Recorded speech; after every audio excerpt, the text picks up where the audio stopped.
मागणी आहे की जो संशयित आरोपी जो आहे किंबहुना ज्याचं नाव घोषित झालेलं आहे अशा हरामखोर भाडखाऊला फाशीची शिक्षा झाली पाहिजे। दाखल करण्याच्या धमक्या दिल्या। माझ्यासारख्या कार्यकर्त्याला प्रश्न पडतो, आम्ही फुले शाहू आंबेडकरांच्या महाराष्ट्रात राहतो की तर कुठं राहतो हा मला प्रश्न पडतो।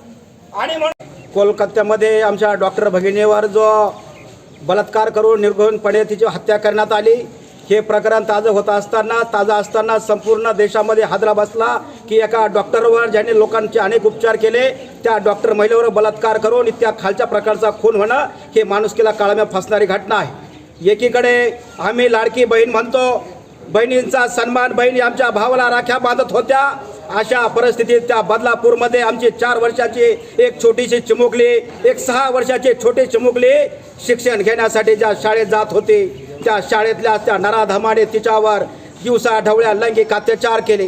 ती ओरडो तिच्या आईला सांगत होती की मला आई शूच्या जागी काहीतरी वेदना होत्या, चावल्यासारखं होतं। ज्यावेळेस तिच्या आई वडिलांनी तिला दवाखान्यात केलं त्यावेळेस डॉक्टरने तिला घोषित केलं की हिच्यावर लैंगिक पाशवी अत्याचार झालेले आहे।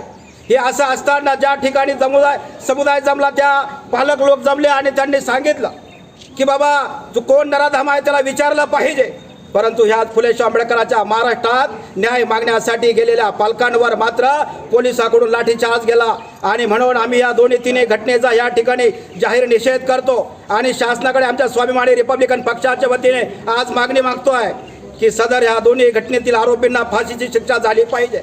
जर कदाचित फाशीची शिक्षा जर झाली नाही तर स्वाभिमानी रिपब्लिकन पक्षाच्या वतीने तीव्र आंदोलन छेडलं जाईल, हा देखील आमचा इशारा आहे।